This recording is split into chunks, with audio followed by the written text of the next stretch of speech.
46 луѓе во регионот изминатите 2 години биле жртви на трговија со луѓе. Станува збор за 6 одвоени случаи, во кои претежно жртви биле илегални мигранти од воените жаришта во Сирија и Ирак, кои на локални криминални групи им плаќале илјадници евра за да бидат прошверцувани преку територијата на Македонија.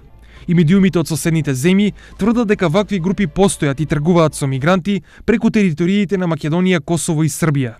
Од овие причини Националната комисија за спречување на трговија со луѓе и илегална миграција организираше обука во Скопје, на која учествуваат членовите и на локалната комисија од општина Штип. На оваа обука биле изработени акциски планови за делување против третиот најпрофитабилен криминал во светот, после трговијата со оружје и дрога. Борбата против ова зло се води на локално ниво.